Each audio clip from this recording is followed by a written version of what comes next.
And we're recording live right now, so hello everyone again. This is Rick Bosley. I'm the team leader from Orlando, Florida, and Waterford Lakes, and I've been doing this Meet the Mega Agent for the past several months now. It really started right around Mega Camp. My goal and my vision was to duplicate what Gary Keller has been doing. He built the business off of talking with people who are smarter than him, more talented with him. Arguably, now I'm recording, I just told people that everyone's smarter, cleaner than Gary Keller. Very excited today as I talked to a lot of talent, and I ran into tonight's featured guest, and Heather Lamb. I met and ran into her probably, was that 2 years ago at Las Vegas Masterminds? Yep, it sure was. So Heather and I got to know each other out there. Of course, Keller Williams does a great job at not only giving the best education, also having fun. So we were able to hang out in Vegas a little bit, and then I've been able to see you at different events such as NAR, Mega Camp, Family Reunion, Masterminds again, and Coach's Skills Camp. I was going to say Coach's Skills Camp too, yeah. Don't forget Coach's Skills Camp. So as people out there listening, I really wanted to talk with you, and if you guys got the email, there's 3 things I'd love to go more in depth. You were a guest of mine when I was doing some coaching sessions about a year ago, and really loved the portion that you talked about how you focus on the net income for the sellers, and oftentimes they are choosing to pay you 7%. So we'll talk about that. You've been licensed for, remind me, 4 years, correct? Yes, I got my license in 2009. So we're going to talk about how in the 4 years, how you built your business, how you had to rebuild your business, and also doing things like being a past WCR president, chairman of the board for the Young Professionals Network, and just how you've done a great job in your leadership and being connected. And then also, I don't know if it ever came to fruition yet, but you were telling me last time we met about your relationships you've built and developed with builders and new construction to get some of that. So those are on my agenda today. I don't know if you have anything else on your agenda. If you want to start us off, Heather, give everyone else a quick cliff note of who you are and some of your successes and struggles as you were breaking into your mega agentness.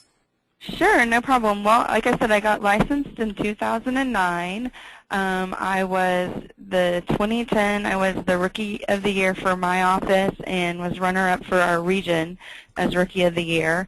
In 2011, I chose to partner up as an equal partner of a team that we were kind of, building together. We built that team up to having buyer's agents and an assistant and transaction coordinator, a couple of things. And in July of this year, we decided that we were going to part ways. Let me push time out with that just so we can throw some numbers to this. 2010 Rookie of the Year. What do you feel you did to deserve that? What were some of your accolades? Well, it was all on production on that, and for me, the majority of mine, year 1 and year 2, I didn't really have a center of influence, a sphere, so to speak. Okay. But everybody that I knew, my best friend who got me in real estate also knew. So everyone that I did my business with, I was a stranger. So I completely built my business on open houses. Wow. And networking. Networking and open houses is how I started my business, and then have since just grown it to right now. I have center of influence. I have some builder relations that I work with and do with that, and then just, typical internet lead generation stuff. Okay. So how many closings did you have your first year? My first year I had, well, it was a partial year. My first full year I did 19. 19, okay. Very good. Mm-hmm. By myself. And then built it up to this year, which, like I said, I resigned from the team in July, so I've been by myself, up until about 2 weeks ago when I hired some people, and I should close right at 58 by the end of this year. As a single agent since July? Yeah, with no assistant. That was the biggest shock when I walked away, to be honest. How much your assistant did for you. Well, maybe I'm talking about all the wrong things. I think everyone would love how to close 58 homes in 6 months with no assistant. And so we'll go into that. So I didn't mean to cut you off. I just wanted to make some of those numbers make sense. So from 2011 up until July 2013, so about 2 years, you had a partnership. How big did your partnership get? You guys were rocking and rolling there for a little bit. Yeah, we were for the 2 years that we were together, we were the #1 team in our office. We were closing really close, right at about 100 units with the two of us together. For both of those, we were on track to do quite a bit more than that this year. We're having a great year. And then, like I said, in July, I kind of messed the whole thing up. You threw a wrench in it, yet, this is the same best friend who got you in the business. Yeah, no, absolutely. We're still friends. We were still tied. It was one of those things that came down to a business decision. We could see that we both had a different end game in mind, and we couldn't figure out for the longest time why things weren't falling into place the way that they should. It was a little harder than it was supposed to be. Yeah. And so it was just one of those tough decisions where I decided for our friendship that the best thing to do was for me to walk away and her do her team, me work on my team, and we remain friends. In fact, we went to coaching skills camp and Mega Agent together this year. Yeah, and actually, I saw you right after that breakup. So with that, of course, no regrets through business because everything happens for a reason. Did you guys follow the Recruit Select model when you got together in 2011, or was it more of a convenience because you're friends? No, we totally did not follow that model, which was half of our issue actually going into it. We kind of realized that a couple of the people that we had in place were in the wrong places too. So actually it was a blessing, though, to make those mistakes because I learned a lot from that and know exactly how, as I'm putting my team together this year, I truthfully feel like my team now is stronger than it was before just because of by following those models. Because you learned from your failing forward. So let's talk about that right now because you said you just hired your first EA. Is that correct? I hired an EA actually, and I call him my lead generator right now because I have a position either on the listing side or the buyer side, and it's a matter of determining which one he wants to go for. Mm-hmm. So right now I just have him bringing in leads to me, and then I'm going out on appointments. So what are your goals for 2014? What's the business plan say? Our goal is to do 120 units as a team. That it sounds a bit low, but I was trying to do something that we could easily attain while slowly continuing to build our business. And that's a team made up of who? You, an EA, and a lead generator? Yes. Like I will still be writing all the contracts. I probably won't be doing all of the showings though, because I'm going to hire showing assistants to do that. Very cool. And what's your average price point? Our average price point in Tulsa is around $145. Mine is around $170. So you're going to be doing close to about $20 million. Yeah, this year I did, with what I told you, I did $9 million. With the 58, okay. So you're looking to double that. Mm-hmm. Good for you. So a lot of things we want to talk about. Keep going now with. I'm going off track. That's what I love about this live, and you threw me there. I've got a lot of people in my office who feel they want to get a partnership or they want to be a buyer's agent or they want to rush into being a team, sometimes for the right reasons and sometimes because it's just too convenient. And I won't quote who said this yet. It's pretty harsh reality that sometimes people want to hire or get in a team not because they need leverage but because they're too lazy to do the things they need to. Yeah. So if you were to give advice to somebody who's looking to build a team or get in partnership with their best friend or their husband or their wife, what are some bullets that you would say, make sure before you do it, you have X, Y, and Z in place to make sure if it's ready? Do you have any bullets or wisdom for people? Well, Recruit Select. Doing the cash talks and going through that entire process and just what you determine from doing that is absolutely eye-opening. What is a win-win for you? How can I lose with you? Asking those kinds of questions just so you know how to communicate. Because honestly, communication is the key to everything, and that is where my business partner and I completely failed at. And it wasn't that, we're obviously decent at communicating. We do it in our job every day. What it came down to, actually, which was shocking, was that I had a different definition of certain things than she did, and neither one of us realized it. Right. And setting proper expectations and then meeting those and visiting them often to see if you're still on the same track. Absolutely. Having those team meetings, having those difficult talks. One of the things that I find really important, and I don't know if you do these a lot, Rick, but, sitting down with my team leader so that in a safe environment, so that there may be things that come out in that particular meeting that would never have come out in the meetings that I was facilitating. Yep. So I really, really value those times with my team leader so that, when we're sitting down there, they feel like they know they're in a safe place and I'm not going to, we're all going to grow from the hard things that can sometimes come out in those things. Now, you pretty much described a partial relationship of coaching with sitting with your team leader so they can help evaluate conversations. Mm-hmm.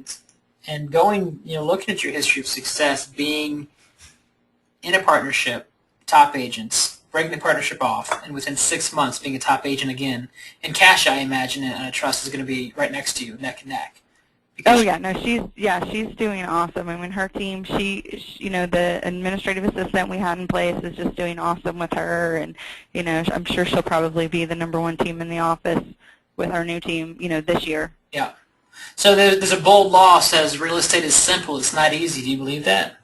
Oh, absolutely. And it's, doing the things that other people aren't willing to do sometimes. What are those things? What separates you? Because honestly, your track record of success and the way you're able to just bounce back or to be able to build a business off of zero sphere of influence, what separates you? What makes you so unique that you're, within 4 years, be able to rebuild a #1 team in the office twice? By the way, your office is how many agents? 250?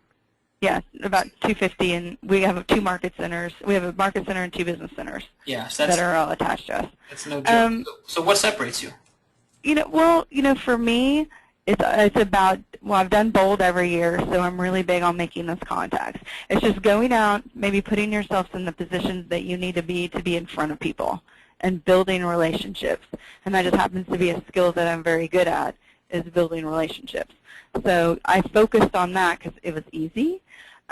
What I did this year when I walked away, which was actually the hard thing for me, was my coach challenged me to throw away every system, or at least put it aside, every system that I had been doing and completely reevaluate how I was doing my business to time block, really out of necessity, because when you went from having, somebody that showed all the houses for you and administrative assistant that took care of all the details to having to do it all yourself, I mean, I was a bit overloaded.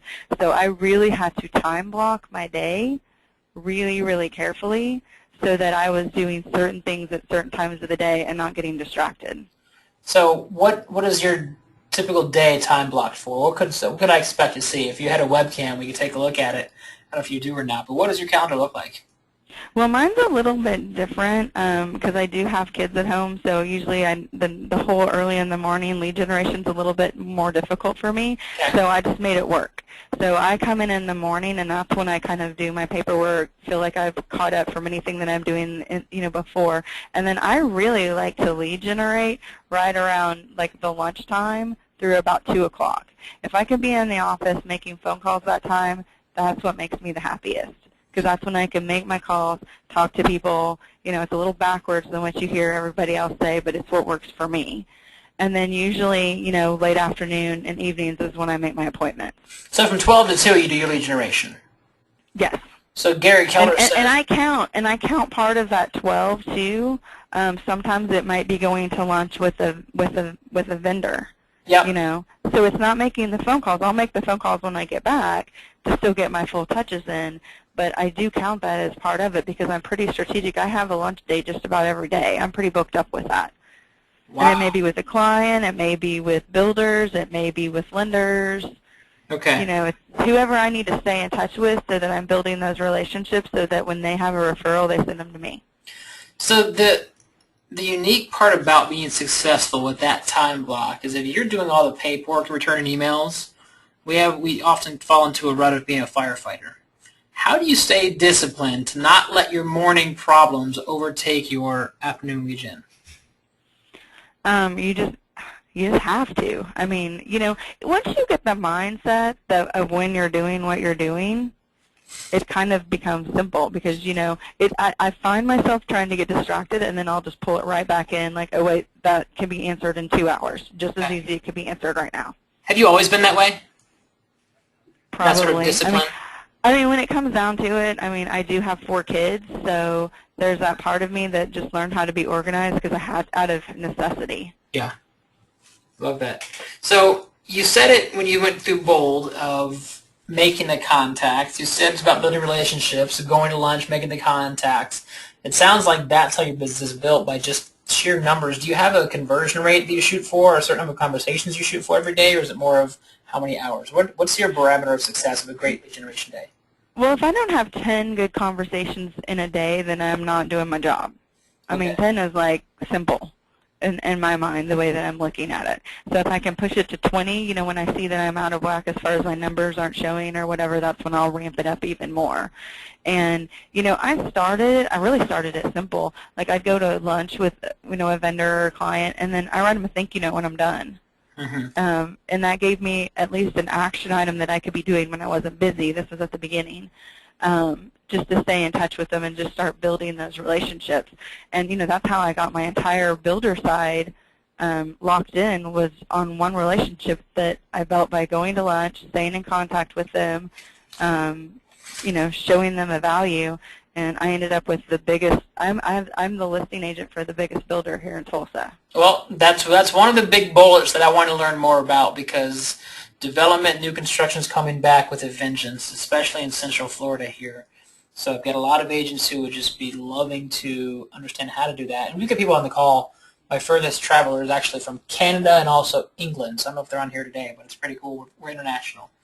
But let's talk about what that looks like. And if in 2014, someone out there listening chooses to make that part of their business plan, what are some steps they need to do? Tell me about how long it took and when you finally think there was a turning point, or what those pivotal moments were. Well, I actually kind of fell into it. I was in luck, quite frankly, in the fact that I don't know how you guys do it, but in Oklahoma, we have community managers that sit in the model homes for each particular builder who are not licensed agents. Okay, that's similar. And it's weird because they can write contracts for them. So we can get completely cut out, you know, if need be. So it started out with, I had a couple of clients. I had one client that had done a deal with a builder that really wasn't a good experience. And then that client still needed to build, and I just lucked into meeting somebody who was really good at their job as a community manager.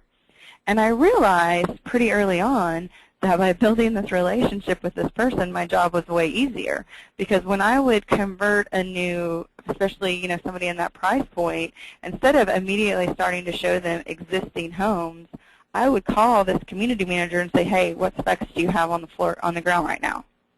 And because if I can sell them a new construction, that's a much easier sell than having to sell an existing where you have all kinds of other problems on it.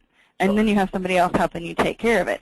So it kind of started out that way, and I realized pretty early on that they could send me people too, you know. So this was like, oh, okay, this is working out. And as far as there's two different parts the way that I do my builder one. I'm a member of the Builder Trade-In Program, which is it's a Keller Williams program that you can join and have a territory, and it's a coaching and training on how to work with, you know, different builders and build that part of the community too. And that's a MAPS course, you said? That is it is and it isn't. It's sort of affiliated with MAPS and sort of not affiliated with MAPS. It's out on its own. Steve Ryder is who wrote the Builder Trade-In program, and it's actually Gary Keller asked him to do it, and he put it together, and he's going across the country training people how to do what he did in the building community, because he really is the master of working with builders. Is this it here? That's it, right there. Okay, so just buildertradein.com. Mm-hmm. Okay. Yeah, and that is through Keller. You get coaching with that. You get their systems. They do lots of webinars and stuff as well. And, you know, with that, I mean, anybody interested in that is welcome to email me, and I can get them in touch with Nan, who can kind of explain it, you know, pretty well too on what they do. So that's your best one email side address, of it. Heather L. Lamb at Yahoo? Yeah, or you can just do hlam@kw.com too, either one. That's a lot easier, so a lot of people just do hlam@kw. On the listing side, how I did it was I built a really good relationship with that agent, the community manager, convinced him to get me one-on-one in front of the person who was in charge of all of their community managers, and then convinced them to get me in front of the builder. And they were actually using somebody else for listing with the blue sign. And how I first pitched it to them was I said, hey, why don't you give me half of your listings? Then you're actually covering more agents because now you have red sign and blue sign both pitching your communities. So they agreed to do that up front, and then I just basically I did what I told them I was going to do. I stayed systemized. I did what I told them I was going to do. I really thought out of the box to try to help them sell houses, even if it didn't benefit me sometimes. And by doing that now, I have all of their listings. So there's some things I want in there to recap. First off, you said it was luck. You know what the definition of luck is? Go right ahead. It's when preparation meets opportunity. That's literally the definition of luck, because you had an opportunity and you had the relationship that you put in the time, you had the expertise, the knowledge, the systems to take advantage of that opportunity.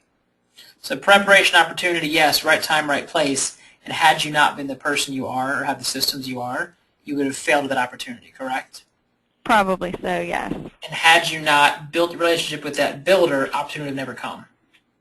No, absolutely. Yeah, the community manager, that was really key and instrumental in what I did, was just going out and talking to them. And I think the moral of the story here is probably 3 bullets that I got. It's number 1, build relationships with people no matter who they are, because if you can add value, they can add value, and that was your building manager.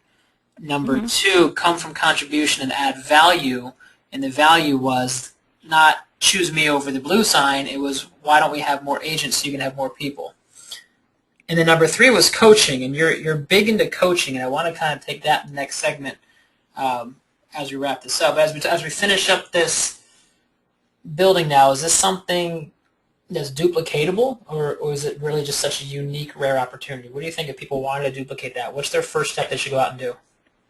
Well, I think their first step to do what I'm doing is, honestly, is to talk to the builder trade-in people, and you can talk to me too, because what they do is they literally have the system in place that they will give you, and all you have to do is follow it. So you don't have to recreate it like I did. I was doing that already when I got a call from Nan this time last year, actually, to tell me about what they were doing, and I realized they already had the system together to do what I had already inherently knew I needed to be doing. Now I could just do it easier, and I didn't have to recreate the system. And what do you expect to get in your return from this? How many of your closings or income will you earn from this? It's a significant portion of my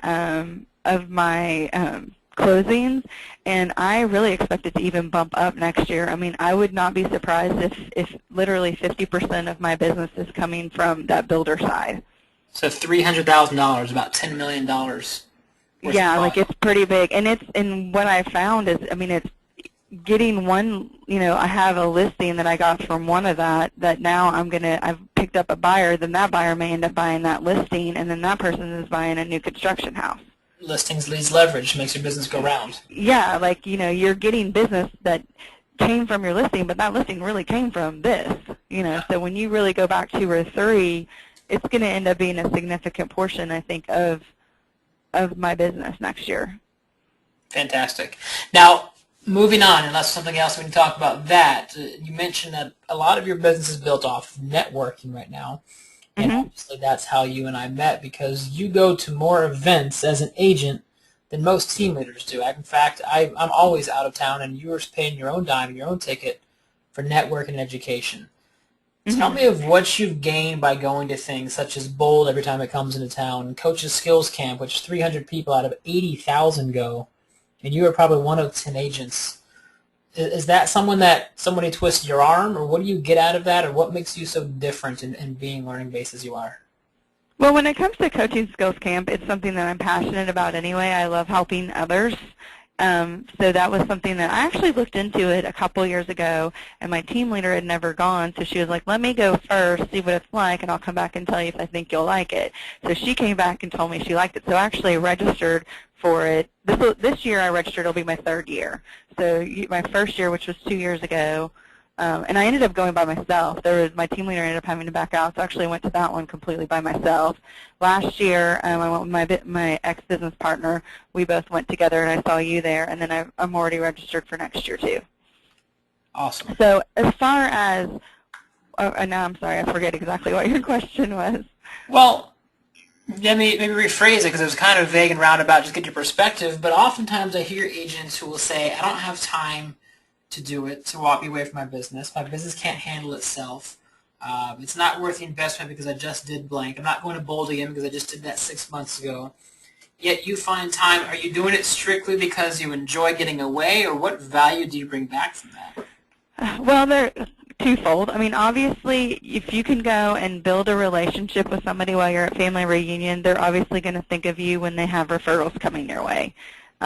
When I went out there, my actual goal the very first year was not to just go out and hand my card to 10,000 agents, but to actually really go talk to a lot of team leaders. And I did that for a couple of reasons. Number one, because I felt like people are going to go to their team leader if they need a referral for the first place anyway, and I wanted all the team leaders to know who I was. Mm-hmm. Number one, and number two, because that's where you're going to get good coaching and system ideas that you're not going to get at home. So again, why recreate the wheel? It's out there. There's everything you want to do is there. You just need to go talk to the person who's done it. Yeah, I love that. And you likely, because here we are, proof in the pudding, you're in Tulsa and I'm here, and we're become very good friends through it. Yeah, exactly. And yeah, I mean, there is that too. I mean, there's definitely the option, like the thing that I have met. I mean, I really do feel like a lot of the people are my family. Like, I see why they call it family reunion. I really look forward to going to those events to see everybody I only get to see a couple times a year. So as you're going this year, aside from getting on a plane, going to take a legal pad and take as many notes as possible, what are your goals? Do you have a certain number of new people you're going to meet, or lunches you're going to have, or breakfasts you're going to have at family reunion? Do you set those goals, the purposeful relationships? I haven't actually set those yet, but yes, usually that's what I'll do. Is my coach always challenges me before I leave. You know, what is our focus for this particular one? Yep. And so I usually have something that I'm going for. Even if it's been 5 minutes talking to somebody, but the thing is, you have to actually stop and talk to them and build the relationship. You can't just hand somebody a card and then expect them to remember who you are. Yeah, because we've all received those cards, and where do they go? Yeah, in the trash. That's the other thing is, make sure that you're keeping in touch with all of them via Facebook or via your drip campaign or whatever that may be. Keep those relationships going, because you never know where that person may be able to help you down the road in the future, or where you may be able to help them. Yeah, absolutely. Well, keeping in the networking focus, you've been licensed for 4 years, and WCR, I don't know how it is in Oklahoma. For us, it's a 3-year commitment. You're the elect, you're the actual, and then you're the exiting. And you've already been a WCR president. Now you're chairman of the board of YPN and OYP. And you're barely into, as far as years of experience, real estate. So you obviously started very early in your career. When did you know you wanted to be involved with those leadership positions? Well, immediately. I've always enjoyed doing stuff like that anyway. And I saw it as a huge, at first I actually didn't see it. I didn't really truly realize how big of an opportunity it was. So I started with WCR. I had some people that I was friends with. My business partner happened to be on the board too, so it was kind of easy for me just to kind of slide in as far as getting on the board with that and learning how they did stuff and, doing all the WCR, Women's Council. But on that WCR board, I mean, we had some vendors, so we had people from every kind of, I got referrals from insurance agents and from title people and from lenders from that board. And actually, most importantly, I built some really strong relationships, and one of those relationships was a mega agent from the blue sign who 2 months ago signed with our office and is in my downline. Yeah. So, I have somebody in my downline in my profit share tree from WCR. Fantastic. So, that's what you have to realize is even if at first glance you don't truly understand how this is going to benefit you, it will benefit you. Just get out there, get involved, get on those boards, make those relationships. And if at the end of the day you don't, at least when we go to do a deal, you're doing a deal with a friend, even if they're at a different company. Yeah. Well, you and I were chatting before the phone call how when you do the right things every day, all of a sudden you wake up and you go, cool, I've got a pretty good business going on. And it doesn't happen over time. You didn't join WCR and automatically get referrals and have build relationships. yet doing it over time comes from contribution, of not being fake and truly being genuine and caring about people and caring to help people. It all comes back, and that's what I like to call the applied faith. You do the No, right absolutely. And it's the same concept if you go to join a network, just any networking group. That was one of the other things I did to create a COI since I didn't have, or a Sphere. I think you guys call it SOI. We just happen to use C here in Tulsa. Is that a Tulsa thing? Sphere is spelled SPH, right? There's no C. Yes, I do. Okay. Just wanna... So we just call it C. I have no idea why. We call it Center of Influence. Okay. So anyway, when we went to create that, center of influence for ourselves, I had to create it from scratch. So I joined a networking group. I was actually telling my new hire that today that, you have to be patient. It took me a year and a half to get my first deal from that. And I think I've closed a total of 8 deals with a direct relation from that, so that was worth it. Yeah. In the long run. When I was a new agent, learning it, sitting in a farming class, she described it as a bag of popcorn. And if you put popcorn in the microwave for 2 minutes, what happens with the first 90 seconds? It's silent. Nothing. Yeah, nothing. And the second 30 seconds is when you get all the popcorn. And if you were to stop it halfway through and start up again, you don't get your popcorn. So it's the consistent patience that pays off with that. Because essentially you were doing demographic farming. Exactly. People are in there. I love that because it's that applied faith. Let's talk about 7% listing agreements, because when we had you on the call last year, you gave an example. I've shared it, so I've given you credit, yet I've been really smart some of my coaching sessions because I've shared it, and I'd love for you to kind of go through that again. And I don't know how you want to do it, if you want to do a script role play, or if you just want to talk about what you do. Maybe I can give you your screen and you can write it, or I'll just type what you say. What's most comfortable for you? I'll just talk and you can type and just kind of get everybody, that's probably the easiest. And I did not create this either. I actually used this. Our Bold coach, Jason Edwards, coached us on this 1 year. And I'll be honest, when I first started, I was totally skeptical about it and didn't think that it would work. And my average commission is now, 3.25%. So I'm definitely getting over 3%, and that includes all of it. That includes buyers as well? Yeah. So the buyer's bringing it down, and you're actually getting higher. Okay. Yeah, for the most part, it's actually kind of, it's surprising, and now, the more comfortable you with it, the more you just assume, and so of course, they feel that, and then they just go along with it, and sometimes I don't go through the full script. Sometimes I just take it at 7 and leave it at that. Okay. I might be shortchanging myself when I do that, but I do that sometimes too. When I go in to the listing, the first thing they want to do is, what do you charge? And I always tell them, that's up to you. I'm going to give you a couple of options and show you some things that that we can do, some strategy that we can put together, and then you guys get to choose what you list it at and what you list it for. Obviously, I'm going to make sure that whatever they list it at is where I want them to list it at, but you've got to at least let them choose between the options that you give them. Yep. So I give them options. So I'll do my market analysis before I go into the house. Hopefully there's enough that I can kind of use this going in on the first one. That way I don't have to make a second trip or have them come into the office to finish up the net to sellers. So just so we can go step by step, my house, you're going to come out tomorrow, listing presentation tomorrow, and you find through your market analysis that market says it'll sell for $200,000. Okay. Okay? So now here you are tomorrow, and I'm going to say, what do you charge? So what I'll do is I'll pull out those net to sellers, and usually I'll do at least 2 prices, sometimes 3, depending on where that price range is. So I'll have 3 different prices, and then I'll have one at 6%, one at 7%, and one at 8%. All at $200,000? No, I'll do a couple of different prices. I might have a 200, I may have 195, and I may have 205. Okay.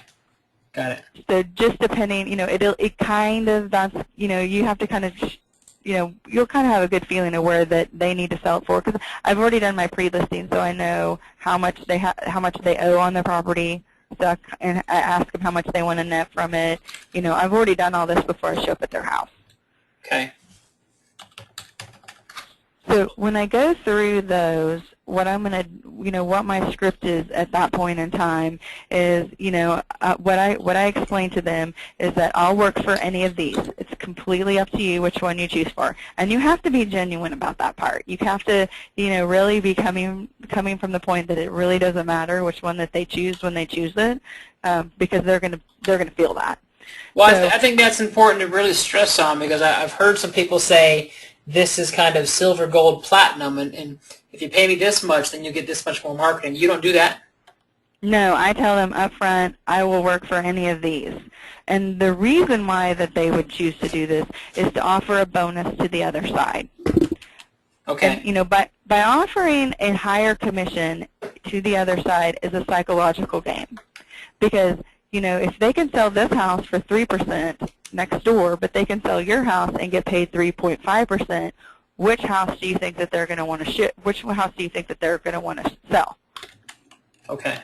And if they know that at 3.5%, they know that they're going to get paid more, then they're actually going to negotiate for you a little bit on that other side. They're going to be in your corner when they're negotiating with their buyer. So anyway, what I'll do is I'll show them that it's a complete psychological game, and then by showing them the numbers on that net, for the most part, you're not going to be too far off. It's probably only going to be like $1,000 difference between you taking the listing at 6% and you taking the listing at 7 or 8%. And so I said, by doing this, you're going to get more showings up front, because especially if you're in a subdivision, this works really great. Because, if they're going to show, if they have a buyer that comes in and was going to already picking these two houses, they'll throw your house in as an extra showing. And our goal is to get people in your door. I'm getting there. Am I talking too? It's like, am I talking too fast? I'm trying to slow down. Nope. I'm just trying to make, because I've seen it before, so I know what you're getting at, and I'm making this. So you keep talking, because, okay. And we can recap. Pretty much you're saying, sure, you can choose one of these three prices. You've done the CMA, yes, and you know it's worth about $200, but they can choose. Yeah, they can choose. Like, what I'll say, how I started out is I like to lay it out like in a fan. So I have, the cheapest price on one side and the one in the middle with the 6, 7, 8 kind of tiered down from there. And then I kind of make them, the first thing I'll make them do is kind of narrow down to which price that they're leaning towards. Okay.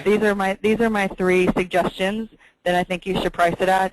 Once they pick which one it is, and sometimes they'll pick in the middle on that too, which helps you get your price that you want as well. Then I'll just get rid of those other ones. I put them to the side. I put them in my folder. And then I take the net to sellers with the 3 different commissions and I lay them out. And I said, okay, here are options for our commissions. I will work for any of these. It does not matter to me which one you choose. And then I go into the reasons why they would want to choose that. By offering out the higher commission, we're going to get more people in the door. I find that, and I really do find that you get more showings on ones that are 3.5% or 4% than you do at 3%. And the difference is really only a little bit. Psychologically, in their pocket, it may only be a couple of $100, which really isn't that big of a deal. But if, just whatever it is about thinking you're going to get paid 3.5%, it sounds a whole lot better than 3. Well, and I noticed here we've got an office half the size of yours. You had 125 agents still talk, and people will start buzzing. Hey, did you see that new 3.5% listing, 4% listing? You hear that all the time, most commonly with the new development, new builders.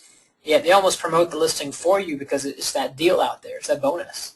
Yeah, absolutely. And most of the other agents know that a lot of my listings are listed at 3.5%, and I tell my clients this too.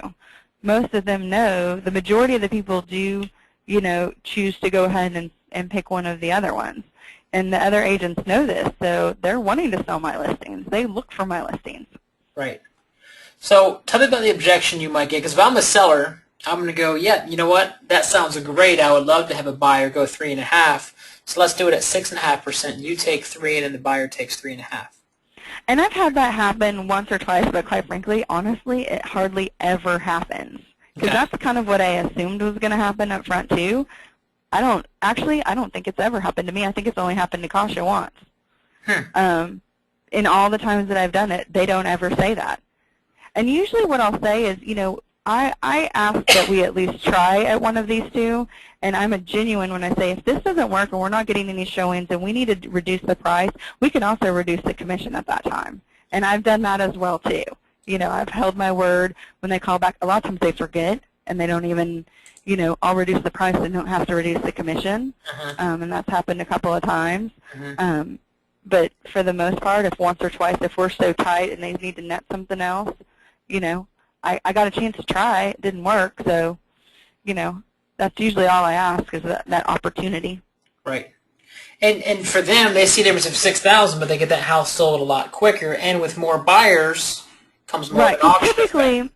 And how you can do it too, depending on where your price point is. The other way that I sell it is I let them know, hey, if we can get your house sold a month faster, that's one less mortgage payment. That covers that difference right there. So I mean, it's a wash for them when it's all said and done. They're just getting to move on to what they want next a month faster. Do you know what your list price to sale price ratio is compared to the board? It's pretty spot on. I mean, it's pretty much the same. I haven't run those numbers yet this year just because I've been so crazy busy. That's kind of been on the side is running the full year-end numbers. What would be interesting, by going up 1%, you'll create a higher buzz to create more buyers. More buyers creates a higher demand, which creates an auction effect. So you're actually getting an additional 2% by paying an extra 1%. And those numbers might just pay for themselves right there. Yeah, you're right. And, it's interesting, though, too, because, even other agents that, aren't with Keller, I mean, they're excited to do a deal with me. So, there is that, too. Now I'm going to know, what does this do for the long term? Because something that we're doing a lot here is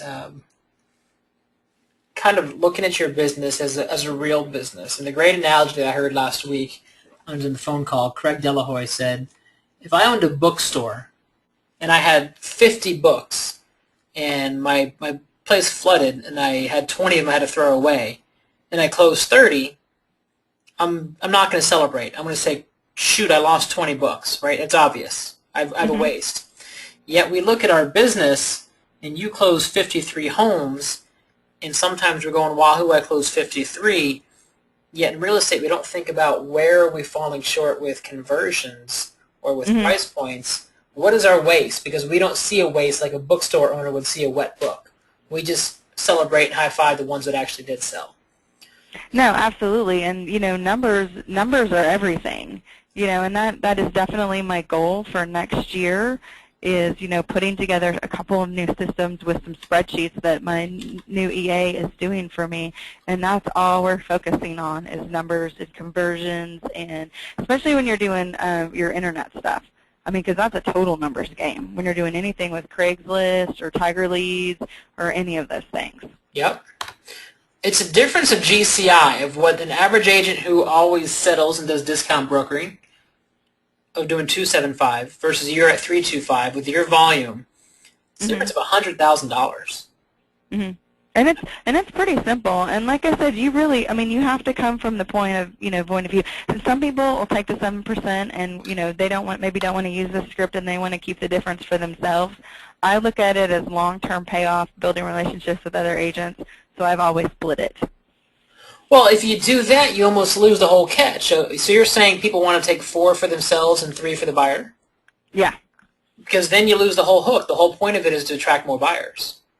I agree, and I think when I'm doing it, I really am genuinely doing it to help my sellers, and it does help my sellers. They do get more showings if they offer, a higher listing percentage. Yeah, and I dumbed the numbers down because not many agents are. I didn't say dumb. I did say dumb. I didn't mean to say dumb. That's okay. You need to do that for me. Yeah, a cap, which is about 12 transactions, is still $10,000. That's a new boat. Although you're and if it can pay for your cap for your market center, then I love that.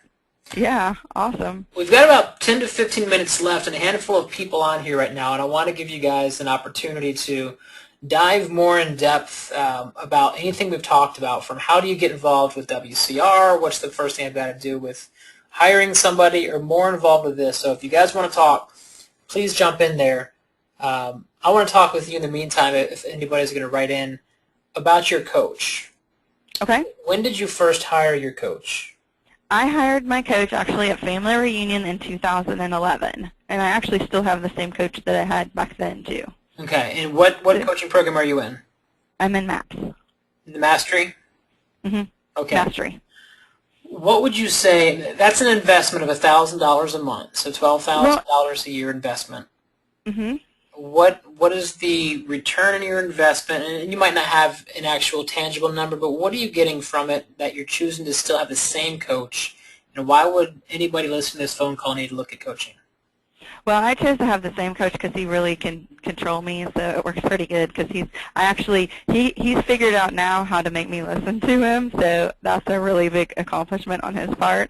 But as far as how I got into coaching is, when I did it, actually, it was 2011. I was still fairly new. It really was not in my budget at all to do it, and I just decided I needed to take a leap of faith. Because when I looked at it, I got into Breakthrough first, and I did that in February. And I looked at it as for $450. If you add that up for a year and then divide by 12, that was really only like 2 extra transactions for the entire year. Mm-hmm. And I thought to myself, if I can hire a coach and I only get 2 extra transactions for the whole year, then we both failed, and I need to fire them. Mm-hmm. So I'm willing to try it. By the time August had rolled around, I could plainly see how huge it was going to be for me, and stepped up to mastery. And then when you add in, that includes family reunion and masterminds and mega agents, that you're included, those registries are included in your mastery. Mm-hmm. And, when I added all that up, I mean, it's such a small price to pay that, I went from 19 transactions to 33 transactions by hiring a coach. Wow. And then from 33 to 50. And then this year, with a little bit of transition, I should be right at 58. I may be closer to 60. I have a couple that I'm questioning if they're going to end up this year or next year. Sure. So, by hiring that coach, I've been able to ramp it up, and, he's been instrumental in helping me build my team. Anytime I need an agreement, a work agreement, hey, I need a contract so that I can hire this person, he'll go out and call. He talks to the 30 top agents across the country.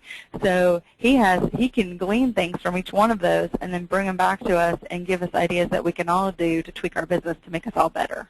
Yeah. I love that. So anyone out there, if you want to learn more about coaching, if you're part of my market center, I do free coaching as a group every Wednesday.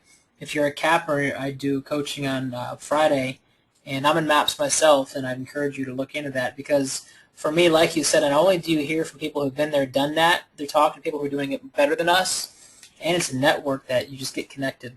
So I want to touch on that. I do have a question from Anja Buttergerds. I apologize if I butchered your name. Anja, are you out there? I've got you unmuted if you can hear me.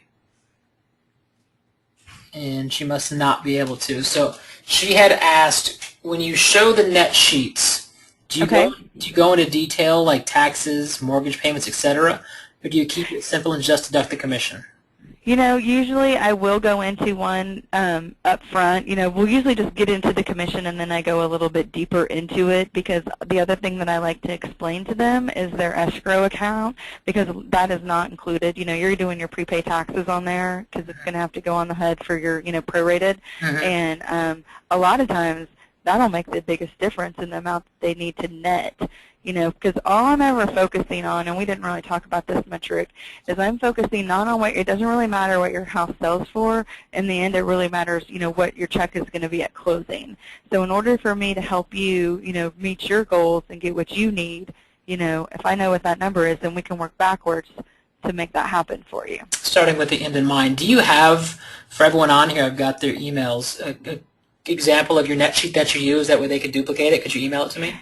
Yeah, you know what? I just use the one off our MLS system. So I can show you what one of those look like and kind of how it is. No problem. I can put together a set of 6, 7, and 8 at the price point so you guys can see it. But all I do, ours happens to be automatic, so we can go in there and it just fills it all in for me. Yeah. And to clarify, you bring 9 different seller net sheets on average, 3 prices at 3 different commissions. Mm-hmm. Okay.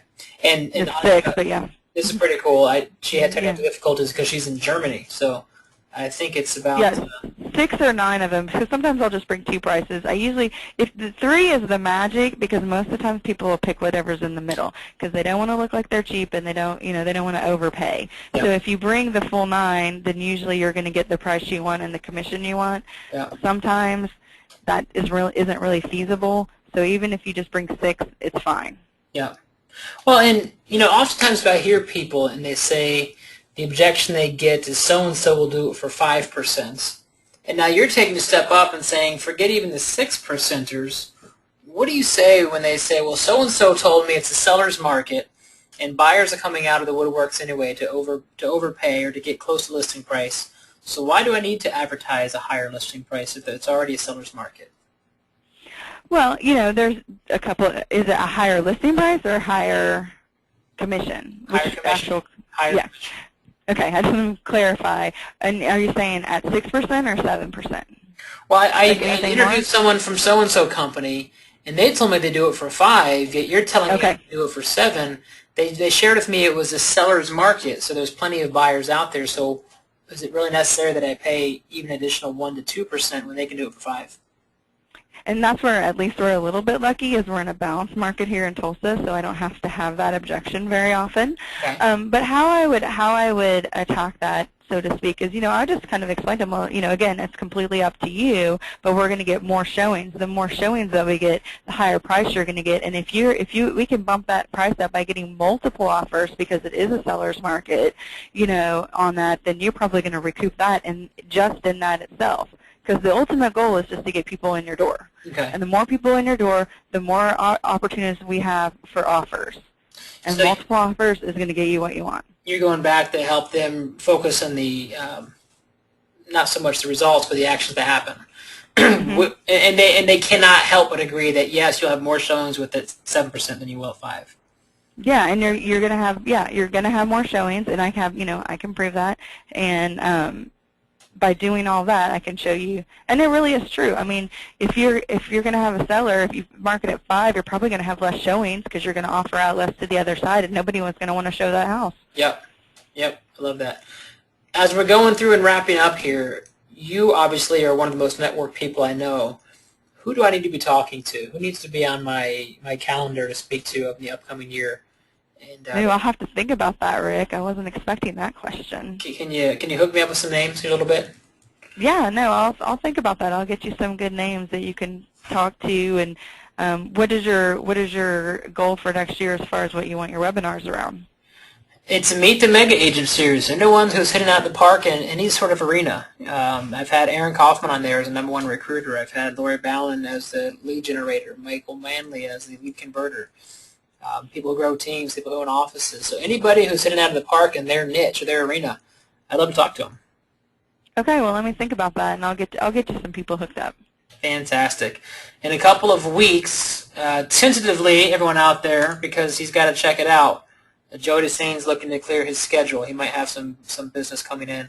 Obviously, Heather, you know Joey because we were out in Vegas, and I do know Joey. A friend of mine, 3 years in the business, did about 15 plus this year down in West Palm Beach. So hitting out of the park at a high level, so I hope to talk with him. He'll definitely be on my radar, whether it's on January 7th or not.